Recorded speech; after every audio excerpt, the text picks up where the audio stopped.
বৃন্দাবনে কে কে যাবি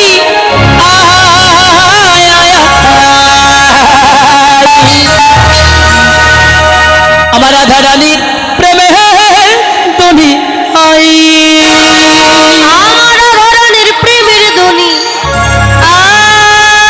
I go বাবা আমার রাধা রানীর প্রেমের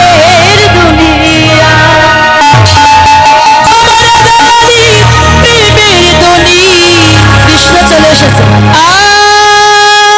আই গো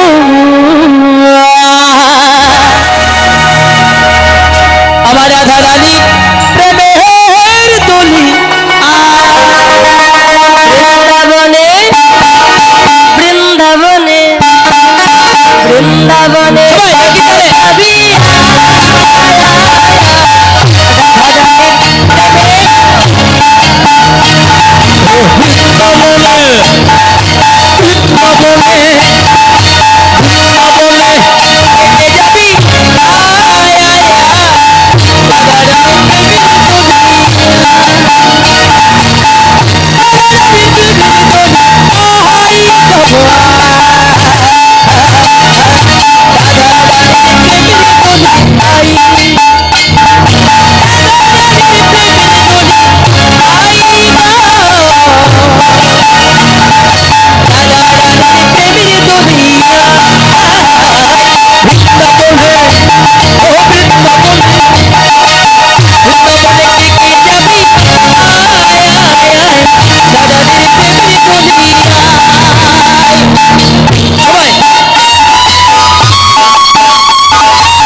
বাহু তুলে যাদের আছে বলো রাধে রাধে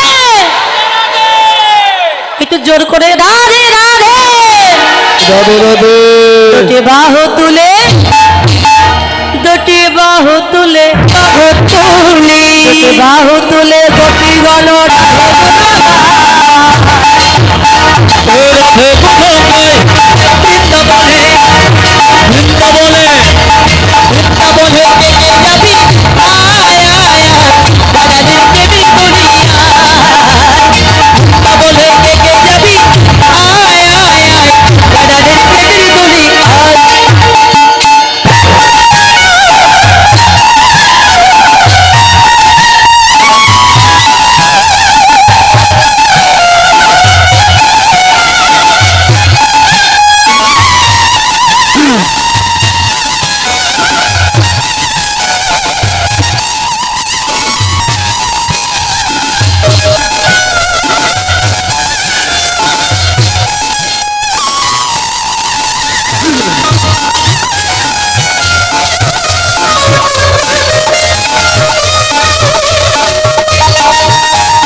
সাবান ছাড়া সাবান ছাড়া আচ্ছা সাবান ছাড়া কি গায়ের ময়লা পরিষ্কার হয়? এমন সাবানে কাজ হয় না, তাই মোবাইল হুইল পাউডার নিয়ে যেতে হয় সাথে করে। হুইল পাউডার নিয়ে যায় মা? হ্যাঁ, সাবান ছাড়া যেমন গায়ের ময়লা পরিষ্কার হয় না, রাধা নামের এমনই মহিমা। রাধা নাম করেই রাধাকুণ্ডে স্নান করতে পারলে শুধু গায়ের নয়, মনের ময়লাও ধুয়ে মুছে পরিষ্কার হয়ে যায়। ভালো হরি বল। সাবান ছাড়া সাবান ছাড়া ওরে সাবান ছাড়া সাবান ছাড়া সাবান ছাড়া মনের ময়লা ধুয়ে মুছে ধুয়ে মুছে যায় বৃন্দাবনে, বৃন্দাবনে, বৃন্দাবনে কে কে যাবি? আয় আয় আয় রাধারানীর প্রেমের কলি। আয় বৃন্দাবনে কে কে যাবি? আয় আয় আয় রাধারানীর প্রেমের কলি।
বৃন্দাবনে রাধা ছাড়া ও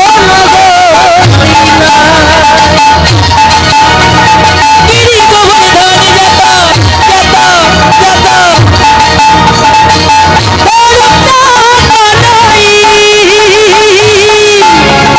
বৃন্দাবনে রাধা ছাড়া ছাড়া ও জগতি নাই।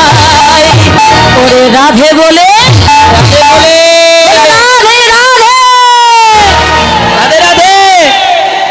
ওমা একটু বলুন মা রাধে রাধে, যদি আরে বলার সময় না হয় সবাই মিলে যারা বলতে পারেন কথা তারাই রাধে রাধে বলুন। রাধে রাধে। শুধু বাবাদের আওয়াজ শোনা যায়, মায়েদের আওয়াজ তো শোনা যায় না। হ্যাঁ, বাবাদের মুখ আছে, মায়েদের রাধে রাধে। ওরে রাধে বলে রাধে বলি, রাধে বলে ভাসে সবে প্রাণ। বৃন্দাবনে বৃন্দাবনে বৃন্দাবনে কে কে যাবি? আয় আয় আয় রাধের প্রেমের কলি। ওরে বৃন্দাবনে কে কে যাবি? আয় আয় আয় রাধারানীর প্রেমের দোলি। ওরে মা বৃন্দাবনে কে কে যাবি? আয় আয় আয় রাধারানীর প্রেমের কলি। বৃন্দাবনে কে কে যাবি? আয় আয় আয় রাধারানীর প্রেমের দুনিয়ায়। ওরে রাধারানী কি বৃন্দাবন বিলাসিনী কি আর রায় হাত পড়ে যায়। আমরা অনেক আছি কি বলি, ও কার পায়ে হাত দিয়ে প্রণাম করবো? বাবা। আমাদের গ্রামে দু একটা বৈষ্ণব আছে একদম ভালো না, হ্যাঁ, মানে ওই একা ভালো অসব খারাপ। পাও ভালো না। বলে তুমি তোমার চোখ ভালো না, তুমি ভালো জিনিস চেনো না। শিষ্য গুরুদেবকে ডেকে বলে গুরুদেব আমি ধনী হতে চাই। বেশ এক কাজ কর বাবা, সমুদ্রের ধার দিয়ে হেঁটে যা, কোমরে বেঁধে নিবি একটা লোহার জালের কাছি, দিলাম। লোহা ধার দিয়ে যেতে যেতে যে পাথরগুলি পাবি, হ্যাঁ, ওই লোহা সেই পাথরে পরশ করবি, মানে ছোঁয়াবি। পরশ করতে করতে যে পাথরের পরশ পেয়ে তোর লোহার কাছে সোনা হয়ে যাবে, ওই পাথরটা যত্ন করে ঘরে এনে তুলে রাখবি। ওটা হচ্ছে পরশ পাথর, নিজেও ধনী হতে পারবি, জগৎকে ধনী বানাতে পারবি। তা শিষ্য গুরুদেবের কথা শুনে কোমরের লোহার জালের কাছে বেঁধে নিয়ে সমুদ্রের ধার দিয়ে যাচ্ছে। দেখছে মা কিছু পাথর পড়ে আছে, ওটা টেরা, ওটা পুজো, ওটা ভাঙা, ওটা বাঁকা। তো শিষ্য মনে করলো ও পরশ পাথর, নিশ্চয়ই ভাঙা চোরা এগুলো হবে না, ভালো ডিজাইন যেগুলো ওইগুলো ছোঁয়াবো। ওই যে আপনি ভালো খোঁজ করতে গেলেন খারাপের মধ্যেই কিন্তু পরশ পাথর বাদ পড়ে গেল। বৈষ্ণবের বিচার করছো খারাপ, চরিত্র ভালো না, দেখতে ভালো না, এই বিচার করো না। যাকে পাবে তার চরণ ধুলি অঙ্গে মাখো, মাখতে মাখতে যদি প্রকৃত বৈষ্ণব তার চরণে যদি একবার কেউ হাত দিতে পারে, আরে বৈষ্ণবের যদি কৃপা হয় তবে তোমার মুক্তি, নইলে মুক্তি নাই। কেননা ভগবান বললেন আমার চরণ ধরবার আগে যদি আমার সাধুগুরু বৈষ্ণব কিংবা রাধারানীর চরণ ধরে, এটা লাভ। লাভটা কি? বাজার থেকে আগে ভদ্রলোক গাভী এবং বাছুরি কিনেছে, তা বাড়ি নিয়ে যাওয়ার জন্য গাভীর দড়ি ধরে এত টানছে, কিন্তু গাভী আর বাড়ি যায় না। রাস্তার ধারে একজন ভক্ত দাঁড়িয়েছিলেন, এ দাদা তুমি এই গাভীর দড়ি ধরে টানছো কেন? আর বলো না, 1 লাখ টাকা দিয়ে গাভীটা কিনেছে বাছুরির সমেত, তা গাভীর দড়ি ধরে এত টানছে কিন্তু কিছুতেই বাড়ি যাচ্ছে না। কি করি? এই কথা শুনে কৃষ্ণ ভক্ত বলছে, দাদা গাভী তুমি বাড়ি নিয়ে যেতে চাও? হ্যাঁ, তবে গাভীর দড়িটা তুমি ছেড়ে দাও। কেন? এত টাকা দিয়ে গাভীটা কিনেছে, ছেড়ে দেবো কেন গাভীর দড়ি? আরে ছেড়ে দাও, আমি বলছি। গাভীকে ছেড়ে দিয়ে গাভীর যে বাছুরি আছে না, ওই বাছুরিকে বুকে জড়িয়ে ধরে তুমি আগে আগে হাঁটতে থাকো, দেখবে বাছুরির টানে গাভী তোমার পেছনে অগ্রসর হবে। তাই ভগবানকে পেতে চান, ভগবানকে ছেড়ে দিয়ে তার ভক্ত বৈষ্ণবের চরণ ধরে থাকুন, দেখবেন ভক্ত বৈষ্ণবের জন্য ভগবান আপনার পেছনে অগ্রসর হবে।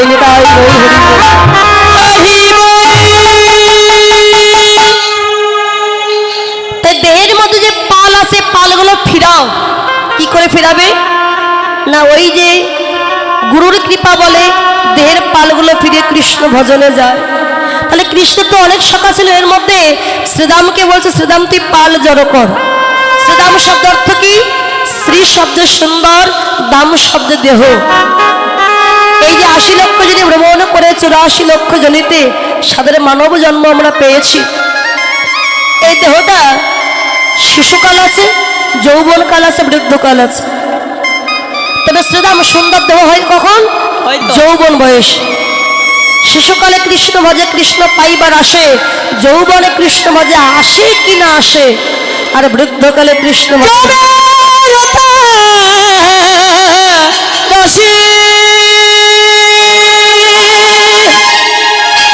শিশু বয়সে মন থেকে পবিত্র পরিষ্কার, একবার যদি সেখানে কৃষ্ণ ভক্তির অঙ্কুর হয়, ওই গাছ আর কেউ মারতে পারে না। কিন্তু বৃদ্ধ হলে কি হবে? তখন সংসারের প্রতি একটা মায়া থেকে যায়। তার প্রমাণ কি? যদি কেউ মারা যায়, দেখবেন মারা যাওয়ার আগে কি বলে? আমার বড় ছেলে কোথায়, আমার মেয়ে কোথায়, আমার নাতি নাতনি কোথায়, সবাইকে ডাক দাও, সবাইকে দেখে তারপরে আমি যাব।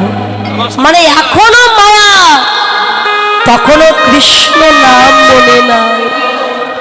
অমুক কোথায় তমুক কোথায় ডাক দাও, ওদেরকে দেখে তারপরে যাব। তাই বৃদ্ধকালে তো ভজন হবে না, শিশুকালটাই শ্রেষ্ঠ। আর যৌবনে যদি তোমার ডাকা হয়ে যায়। রত্নাকর দস্যু এত পাপী ছিল, এত পাপ করেছে জীবনে, জীবনে রাম নাম তার বদন দিয়ে উচ্চারণ হয়নি। রাম বলবে, পাপের জর্জরিত জিহ্বা রামটা উচ্চারণ করতে দিচ্ছে না, রাম উচ্চারণ হচ্ছে না। গুরুদেব বললেন, বাবা রাম যদি উচ্চারণ করতে না পারিস, রামকে উল্টো ভাবে নে, রয়াকার মো রাম। রামকে যদি উল্টে দেওয়া হয় কি হয় বাবা? মরা। এই মরা মরা জপ করছে বসে বসে, মরা মরা মরা জপ করতে করতে যখন তার জিহ্বা থেকে পাপের বোঝা নেমে গেল, ওই মরা উচ্চারণ করতে করতে একদম রাম নাম উচ্চারণ হয়ে গেল। এত পাপী ছিল সে। তাকে একজন ভক্ত জিজ্ঞাসা করেছিল, রত্নাকর দস্যু তুমি যে পাপ করছো, চুরি ডাকাতি করছো, অন্যায় করছো, তুমি এই পাপ করছো, তোমার পাপের সাজা কে নেবে? পাপের ভাগ নেবে কে? বলে, কেন? আমার স্ত্রী। আমি চুরি ডাকাতি করে পাপ করে আমার স্ত্রীকে খাওয়াচ্ছি, আমার বৃদ্ধ পিতামাতাকে খাওয়াচ্ছি, তা আমি যে অন্যায় করছি, পাপ করছি, আমার পাপের ভাগ নেবে ওরা। তিনি স্ত্রী বললেন ঠিক আছে রত্নাকর, তুমি ঘরে গিয়ে একটু একবার জিজ্ঞাসা করো তোমার পাপের ভাগ কে কে নিতে রাজি। স্ত্রীকে জিজ্ঞাসা করলেন, ওগো তুমি কি আমার পাপের ভাগ নিতে রাজি আছো? তার স্ত্রী বলেছিলেন, স্বামী বিবাহের সময় আমি বলেছি আমি তোমার সহধর্মিনী, আমি তো সহ পাপিনী একবারও বলিনি। আমি তোমার সহধর্মিনী, আমি তোমার সহ পাপিনী নই। তা তোমার পাপের বোঝা তুমি একা নেবে, আমি নিতে যাবো কেন? তোমার ধর্মের ভাগ আমি নিতে পারি, পাপের ভাগ নিতে পারি না। পিতা মাতার কাছে জিজ্ঞাসা করলো, মা বাবা তোমরা কি আমার পাপের ভাগ নেবে? তারা বললেন, কেন নেব? বলে আমি তোমাদের খাওয়াচ্ছি, চুরি ডাকাতি করে অন্যায় করছি তোমাদের জন্যই। পিতা মাতা বলে, বাবা তুমি যখন ছোট ছিলে তোমাকে খাওয়ানো পড়ানোর দায়িত্ব ছিল আমার। আরে আমি অন্যায় করে হোক বা পুণ্য করে হোক, যে করে হোক আমি তোমায় খাইয়ে বড় করেছি। সেই পাপ করে যদি তোমাকে আমি মানুষ করতাম তার ভাগ আমি নিতাম। এবার আমি হয়েছি শিশু আর তুমি হয়েছো আমার বাবা, আমাকে খাওয়ানোর দায়িত্ব এখন তোমার। এখন তুমি যদি পাপ করো বা অন্যায় করে আমাদের খাওয়াও, এর বোঝা আমি নিতে পারবো না, এর পাপের ভাগ একমাত্র তোমায় নিতে হবে। রত্নাকর দস্যু সেদিন দেখলো যে ধর্মের ভাগ সবাই নেবে কিন্তু পাপের ভাগ কেউ নেবে না। এই জগতে সুখের সময় অনেক বন্ধু বান্ধব জুটবে, দুঃখের সময় কোনো বন্ধু বান্ধব জুটবে না। সুখের ভাগে সবাই হতে চায় কিন্তু দুঃখের ভাগে কেউ হতে চায়। হরিবল। তাই দেহের যৌবন থাকতে থাকতে একবার কৃষ্ণ ভজনে যাও, যৌবন যখন চলে যাবে আর শত যে কেউ তার কৃপা পাবে। এই যে শ্রীরাম কৃষ্ণের কিন্তু অনেক ভক্ত, তার মধ্যে একজন ভক্ত যার নাম হচ্ছে কৃষ্ণ ভক্ত, কে জানো? সুদামা। যে সুদামার জন্য কৃষ্ণ ওই যে খুদের নাড়ু নিয়ে গিয়েছিল সুদামা কৃষ্ণের জন্য, শুকনো চিড়ে নিজে দ্বারকায় রাজ সিংহাসনে সুদামাকে বসিয়ে খুদের নাড়ু আর শুকনো চিড়ে সেবা করেছিল। আর সুদামার চরণ দুটি হৃদয়ে নিয়ে বলেছিল, সুদামা এতদিন পর তোর চরণ দুটি হৃদয়ে ধরে আজ আমার মনোবাসনা পূর্ণ হয়ে গেছে। রুক্মিণী সত্যভামা বললেন, স্বামী এ কি বলছো তুমি? তুমি বলছো তোর চরণের হৃদয়ে নিয়ে আমার আশা পূর্ণ হয়ে গেছে। কোন আশা? বলে এ যুগের আশা নয়, ত্রেতা যুগের আশা। বাবা সুদামা তাহলে কি? যাকে কথা দিয়েছিলেন ভগবান। বাবা ত্রেতা যুগে রামচন্দ্রের কথা কিন্তু আমরা সবাই শুনেছি। ওমা রামেরা কয় ভাই ছিল গো মা? বাবারা বলবেন না, মায়েরা বলুন কয় ভাই ছিল রামচন্দ্র? 7 ভাই 7 ভাই। 5 ভাই 4 ভাই, রাম লক্ষ্মণ ভরত শত্রুঘ্ন। রামচন্দ্র যখন বনে গিয়েছিলেন সঙ্গে গিয়েছিলেন কোন ভাই? লক্ষ্মণ। বলে মর্যাদা পুরুষোত্তম রাম পিতৃসত্য পালনের জন্য বনবাসে গেলেন, সঙ্গে ছিলেন দেবী সীতা। আমরা বলি লক্ষ্মণের মতো ভাই হয় না, ভালো করে দেখলে জানা যাবে লক্ষ্মণ নয় ভরতের মতো ভাই আর কেউ হয় না। রাম যখন বনে গিয়েছিলেন ভরতে ছিলেন মামার বাড়িতে। মামার বাড়ি থেকে ফিরে জানতে পারলেন মা কইকে বর চেয়েছেন, আমার দাদা রাম বনে গেছে। কি বর? কি ভরত রাজা হবে, রাম 14 বৎসরের বনবাসে যাবে। আর দেরি না করে ভরত হাতি ঘোড়া সৈন্য দল নিয়ে চলে গিয়েছিল চিত্রকূট পর্বতে, যেখানে রামচন্দ্র বসে আছে। লক্ষণে গিয়েছিলেন কাঠ কুড়াতে। দূর থেকে দেখতে পেলেন অযোধ্যার রাজা ভরত আসছে সৈন্যদল হাতি ঘোড়া নিয়ে। পাগলের মতো ছুটে এসেছে রামের কাছে, দাদা সেগুলো অস্ত্র ওঠাও। কেন? ওই ভরত আমাদের সঙ্গে যুদ্ধ করতে আসে। রামচন্দ্র বললেন, লক্ষণ তুমি না জেনে না বুঝে কি করে বলছো ওই ভরত আমার সঙ্গে যুদ্ধ করতে আসছে?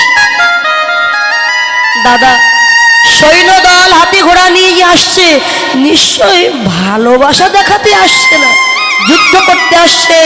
অস্ত্র যদি না ওঠায় ভরতের হাতে আমাদের মৃত্যু হবে। রাম তো বিচক্ষণ ব্যক্তি। রামচন্দ্র বলেছিলেন, লক্ষণ না বুঝে না জেনে আমার ভরতের উপরে আমি অস্ত্র উঠাতে পারবো না। এতে যদি আমার প্রাণ চলে যায় যাক, দুঃখ না, আগে আসতে দাও ভরত। ভরত এসে দেখে রাম ভিখারির বেশে দাঁড়িয়ে আছে। বাবা ভাইয়ের মতো ভাই যদি হয় তাকে কখনোই ভোলা যায় না। অনেক জায়গায় শোনা যায় ছোট ভাই মারা গেছে, সেই দুঃখে বড় ভাইও মারা গেছে। এই ব্যথা সহ্য করতে না পেরে সেও মারা গেছে। তাই ভাইয়ের মতো ভাই যদি হয় তাকে কেউ ভুলতে পারে। রাম ভিখারির বেশে দাঁড়িয়ে আছে, ভরত স্থির থাকতে পারল। ছুটে গিয়ে আছাড় খেয়ে পড়েছে রামের চরণে। দাদা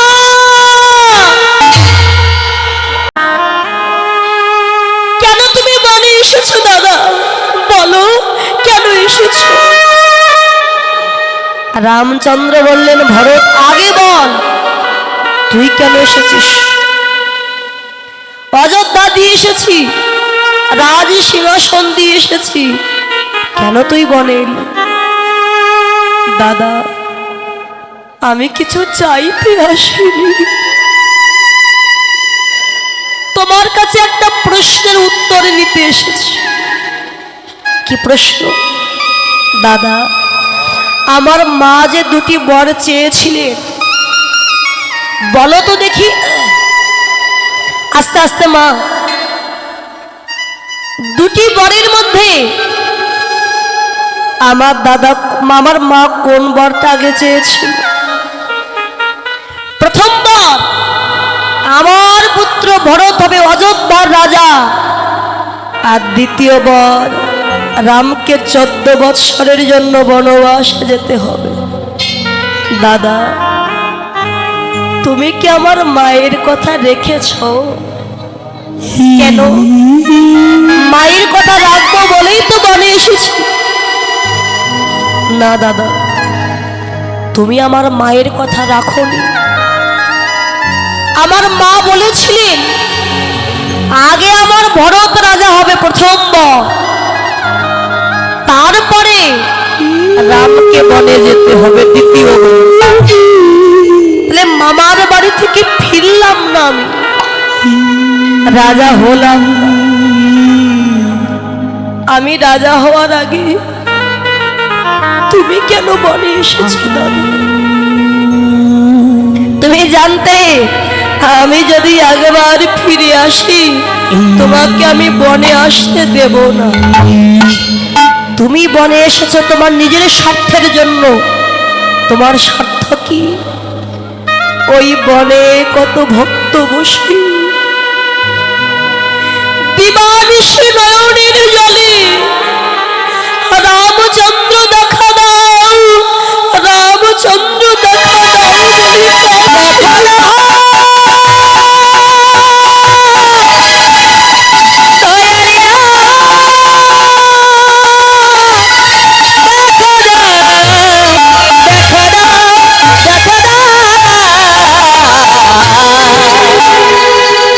দয়া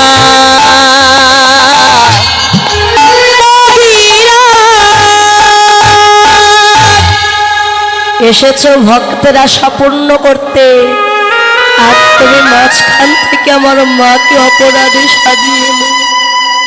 সবাই আমার মাকে অপরাধী বলছে, কলঙ্কিনী বলছে। দাদা ফিরে যাও, তোমার অযোধ্যা রাজ সিংহাসন সব পড়ে আছে, একবার ফিরে যাও। না রে ভাই, আমি আর ফিরে যাব দাদা। ফিরে যদি নাই বা যাবে, একটা জিনিস চাইব তোমার কাছে দেবে। ও ভরত, আজ আমার আর দেওয়ার মতো কিছু নাই রে ভাই। আজ আমি শুধু পথের একজন ভিখারি। আছে দাদা, দাদা গো, তুমি যে পাদুকার উপরে দাঁড়ায়ে আছো, দাঁড়ায়ে আচ্ছা, ওই পাদুকা দুখানা একবার আমার হৃদয় মাঝে দাও। হৃদয় আমি ঘরে গিয়ে যত্ন করে তুলে রাখবো, আর ওই রাজ সিংহাসনের উপরে রেখে আমি নিতুই নিতুই পূজা করিব। কি দিয়ে জানো দাদা, আমার নয়ন গঙ্গার জলে পাদুকা আমি পূজা করিব। নয়ন জলে পাদুকা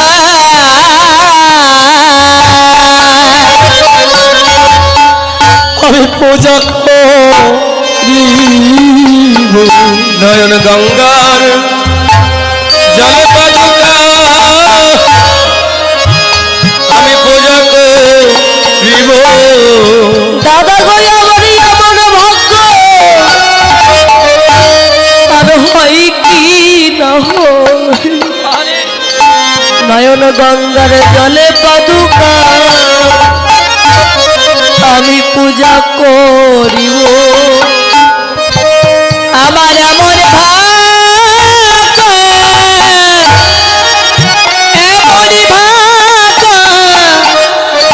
হয় কি না হয়, দুটি নয়ন গঙ্গার জলে পাদুকা পূজা করিব।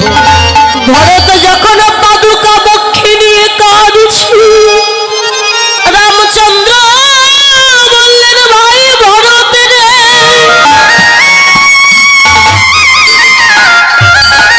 আজ যেমন আমার পাদুকা বক্ষে নিয়ে কাঁদছি, আমারও মনে বড় স্বাদ জেগেছে। আমিও যদি তোর চরণ দুখানা হৃদয়ে ধরতে পারতাম, কিন্তু তুই যে আমার ছোট ভাই, আর আমি যে তোর বড় ভাই, বড় ভাই হয়ে কোনদিনে ছোট ভাইয়ের চরণ হৃদয়ে ধরা যায় না, ধরা যায় না। তাই এ যুগে তো আশা পূর্ণ হলো না, আগত দাপর যুগে তুই আমার ভাই রূপে যাবি না, তুই আমার বন্ধু রূপে যাবি। বৃন্দাবনে আমি হব কৃষ্ণ, আর তুই হবি সুদামা। সেদিন খেলা করিতে করিতে খেলার ছলনায় তোর চরণ দুটি আমার হৃদয়ে জড়ায়ে ধরব। ধরিবা সেদিন আমি কাঙাল বলি যেন চরণ ছাড়া করিস না ভাই।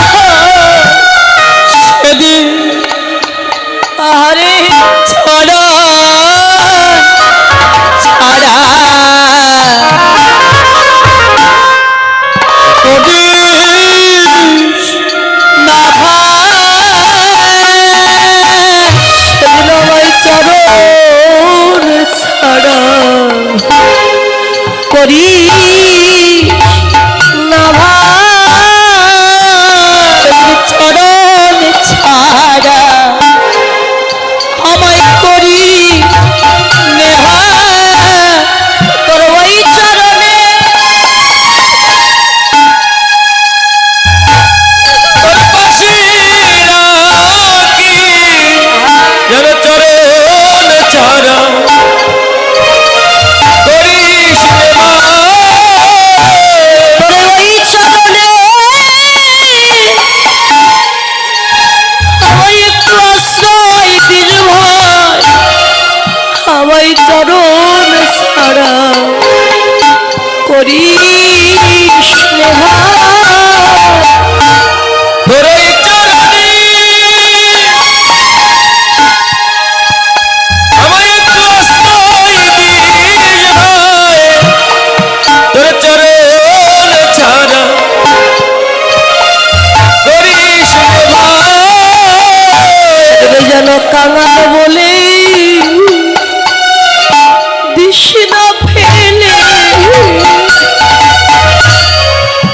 যেন কাঙাল বলে দিস না ফেলে,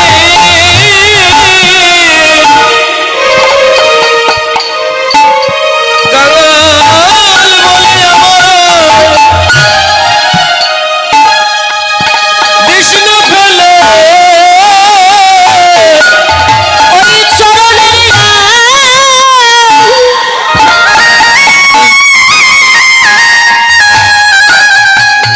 এক ধারে আমায় রেখে দিস ভাই সেদিনে যেন চরণ ছাড়া করিস নে ভাই ওই চরণের এক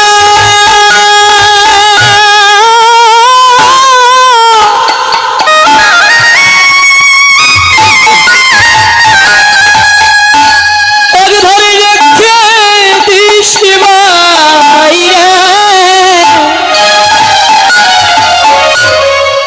সেদিন চরণ ছাড়া আমায় করিস না রে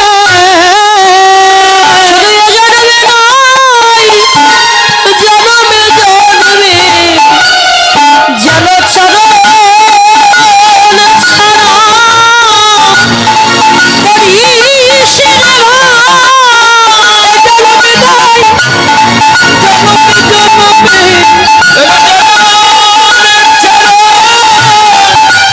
করিস না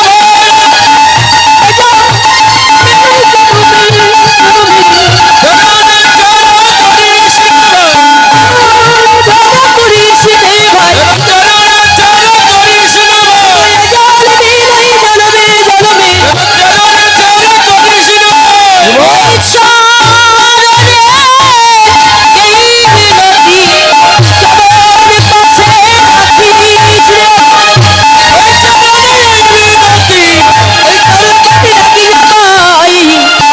জন্মে জন্মে চরণ ছাড়া করিস না ভাই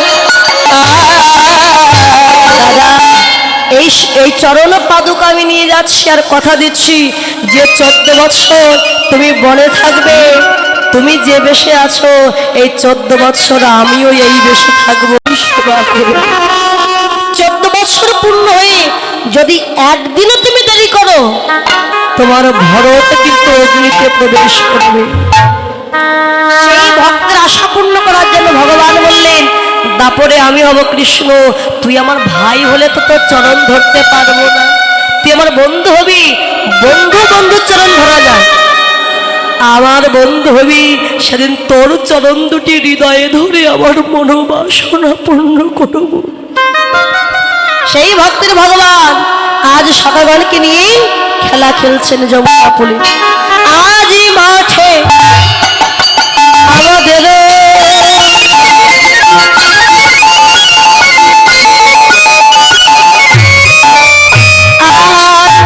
বিলম্ব দে আজ মাঠে আজ মাঠে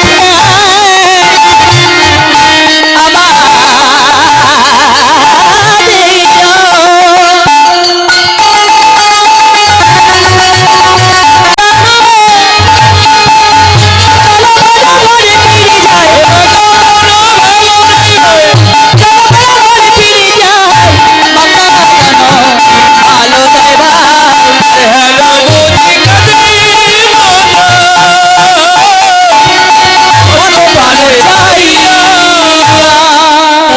শ্রীমতী মা তিনি 100 টাকা দান করেছেন।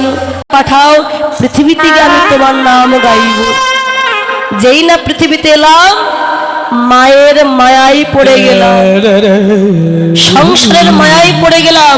কৃষ্ণ ভজিবার করে সংসারে তাইনো, মিছে মায়ায় বদ্ধ হয়ে বৃদ্ধা হইল। মা কাঁদানো উচিত নয়, কোনো সন্তানের উচিত নয় পিতা মাতার মনে দুঃখ দেওয়া। যতই যাও না মন্দির মসজিদ, যতই করো গঙ্গা স্নান, বাবা মাকে না বাসলে ভালো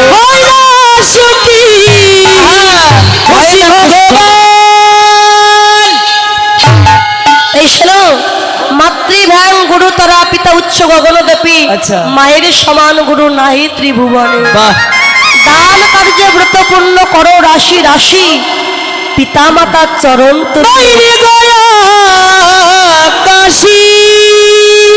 শ্লোকটাই কি বললেন একটু ভালো করে শুনলে বোঝা যাবে। মাতৃভ্যাং গুরু তরা পিতা উচ্চ গগনদেপী, আকাশের চাইতে উঁচু পিতার স্থান, বাহ, মায়ের সমগুরু নাহি ত্রিভুবনে। হরিবল। দান কার্য ব্রতপূর্ণ করো রাশি রাশি, পিতা মাতার চরণ তুল নয় রে গয়াকাশ।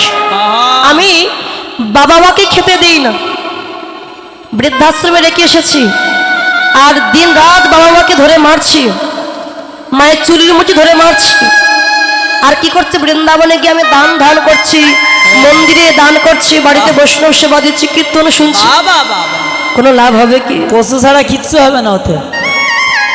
পিতা মাতার চরণ তুল্য নয় রে গয়াকাশ। বৃন্দাবন গয়াকাশে মানুষ যায় কেন? পুণ্য অর্জন করার জন্য।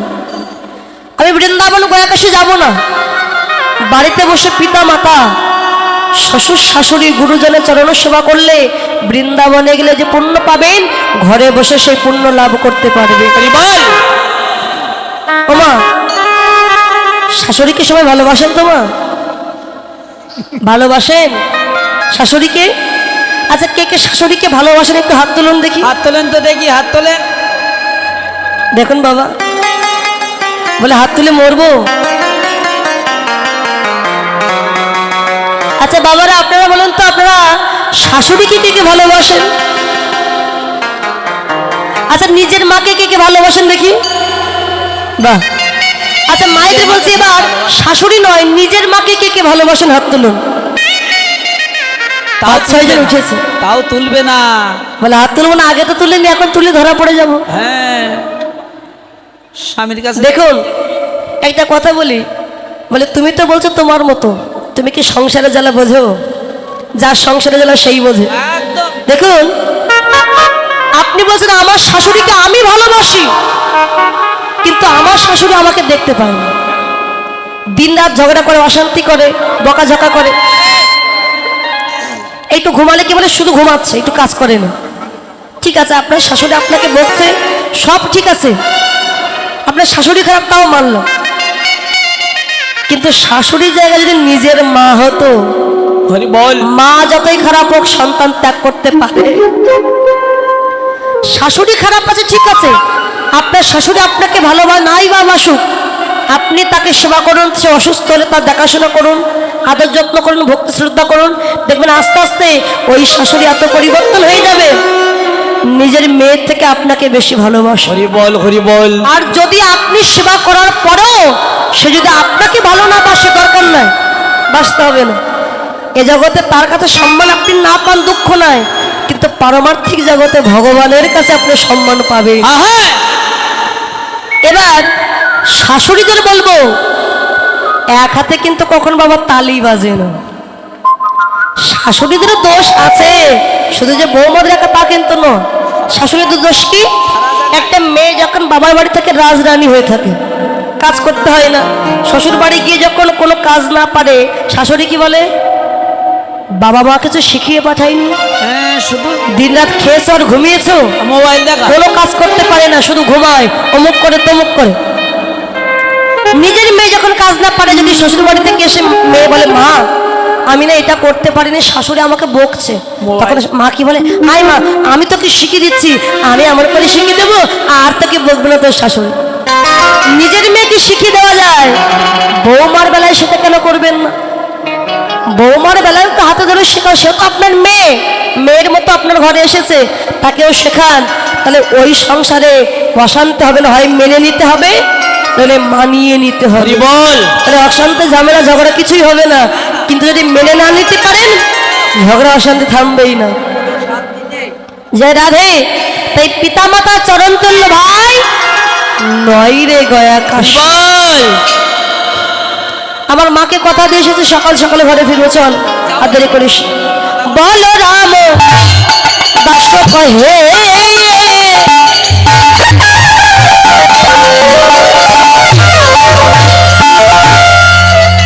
শুনি কানাইয়ের বল, বল রাম বল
ঘরে তো যাবি, তো বেনু বাজাবি নি?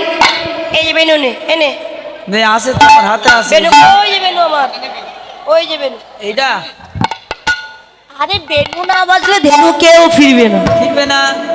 শ্রীদাম বলছে কানায় প্রত্যেকদিন তুই বেনু বাজাস, আজকে আমার কাছে দে, আমি বেনু বাজাই। বাজা। ভগবান বলছে নে বেনু বাজা, মনে মনে বলছে বেনু একবার বাজিয়েই দেখ।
বাছুর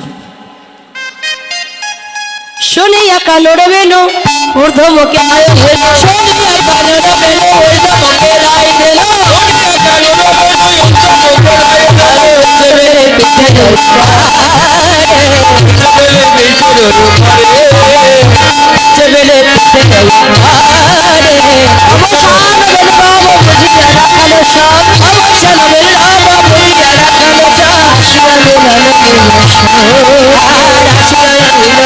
সুখে।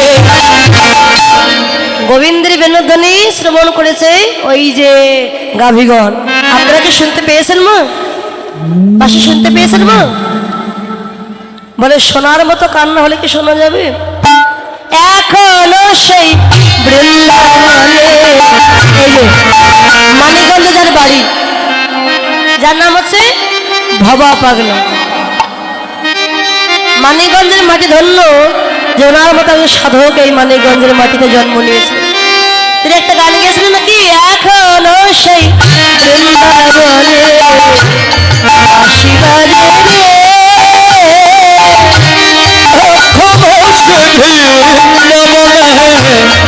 বাঁশি বাজে বাঁশির সুরে বলে বলে, বাঁশির সুরে বলে বলে, বাঁশির সুরে বলে বলে, বাঁশির সুরে বলে বলে, ময়ূর নাচে এখনো সে বৃন্দাবনে বাঁশি বাজে রে, এখনো সে বৃন্দাবনে বাঁশি বাজে রে। আরে এখনো সেই গাভীগুলি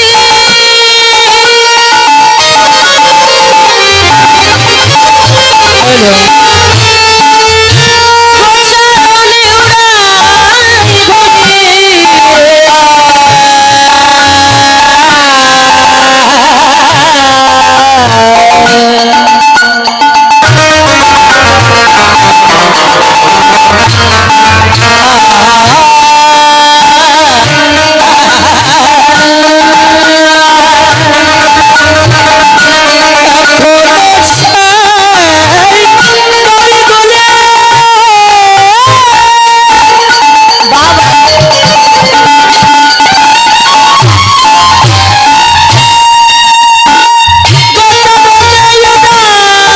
উড়াই ঘুরি, অষ্টসখীর শিরোমণি, অষ্টসখীর শিরোমণি, আরে অষ্টসখীর শিরোমণি, অষ্টসখীর শিরোমণি, আরে নবসানে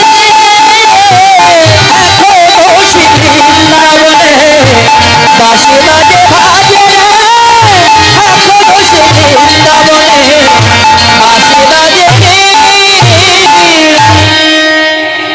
বন্ধ দেব কি? আরে আগে ভাই কথা বলো না, আই এ তো কাটি আগে ভাই বলো না, আরে আরো শেষ চলে ভাবে, আর আরো শিশু চলে গাইতে পাবে। আরে সুদাম সুদাম পাশে ভালো শোভা করি গেছে, বছর বাবা পাশে ভালো শোভা করি গেছে, আর মাঝে নব ঘন আরে তার মাঝে নবগণ জয় রাধে। দেখুন একটু পরে আমাদের মাঝে প্রধান অতিথি যিনি আমাদের মাঝে রীতাপা এসেছেন, আপনারা সকলে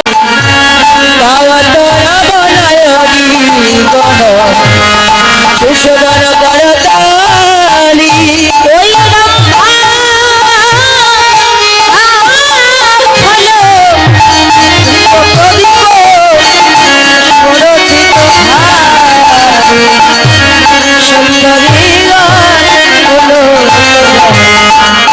সুন্দরী হলো নবীন হলো ধনে করে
গণ বরদারি আরতি শেষ করে রাতে সীমাবেলে যশোদা মায় কোলে নিল বলো ভাই মাখন দিয়ে অক্ষরে খাওয়ারে দাম করে সকলে শেষ চাঁদে মুখ তুলি তমক তুলে সময় চমর খাই গো মঙ্গল খুশি নন্দ ঘোষে